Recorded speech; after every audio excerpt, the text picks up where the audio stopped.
Good morning. It is Monday, March 16, 2026. This is your Deep Dive Daily Briefing. I am your anchor, Cora, delivering a comprehensive analysis of the pivotal events that have defined the last 24 hours. We begin our broadcast on the world stage, where the strategic landscape of the Middle East remains in a state of critical volatility as the conflict enters its third week. In London and Washington, high-level talks are scheduled today between British Prime Minister Keir Starmer and senior United States officials to address the escalating maritime security crisis. This diplomatic push follows a series of heavy missile and drone strikes overnight, with the Iranian Revolutionary Guard Corps claiming successful hits on 4 United States air bases in the region.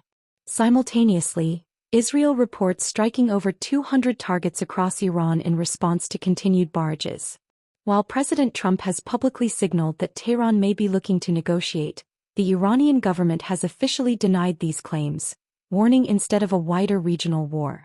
The human and cultural toll continues to mount, with Iranian state media reporting damage to nearly 60 historic and cultural sites due to recent strikes, while the international community remains on high alert for further escalations in both the kinetic and cyber domains.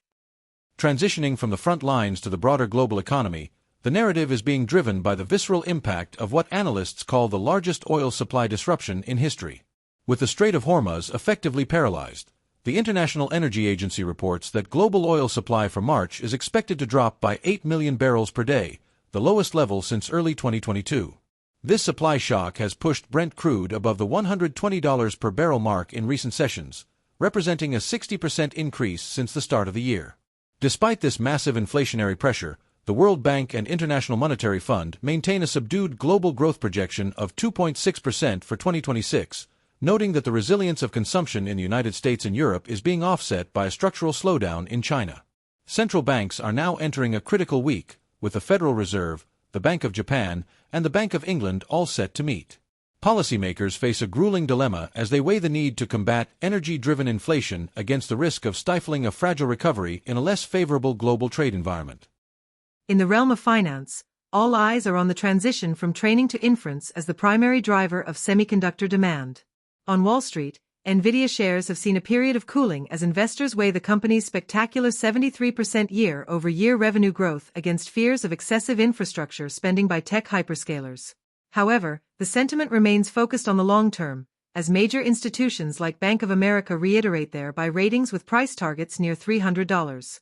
This week is particularly significant for the financial sector as it processes a heavy economic calendar, including United States producer price data and industrial production figures.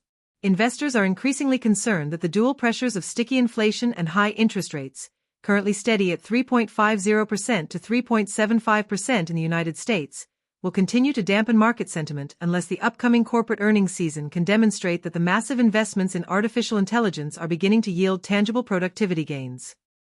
Turning our attention to the technology sector, the focus has shifted to San Jose, California, where NVIDIA's annual GTC 2026 conference officially opens today.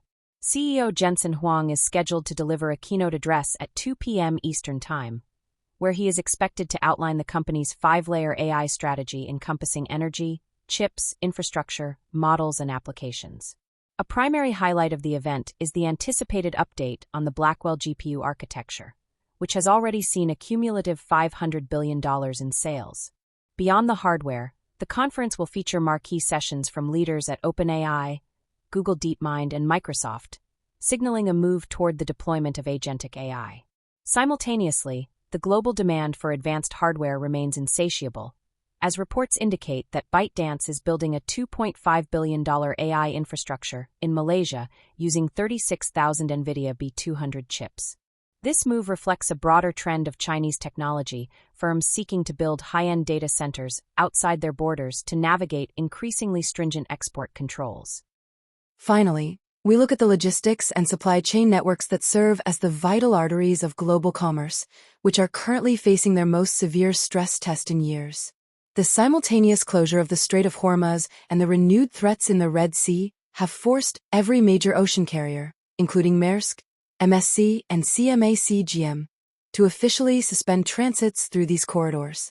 Rerouting vessels around the Cape of Good Hope is adding up to 14 days to voyage times and has triggered a massive spike in bunker fuel costs, which now represent roughly 40% of vessel operating expenses. Logistics providers like DHL and MSC have implemented emergency conflict surcharges ranging from $800 to $1,800 per container for routes to the Middle East. While air freight capacity is slowly improving as carriers add flights to key Gulf hubs, the maritime sector remains in a state of structural rewiring. Shippers are increasingly turning to bonded trucking and multimodal corridors through Turkey and Egypt to bypass the maritime choke points, a shift that is expected to drive higher costs and extended lead times for months to come. That concludes our global briefing for today. Thank you for joining us.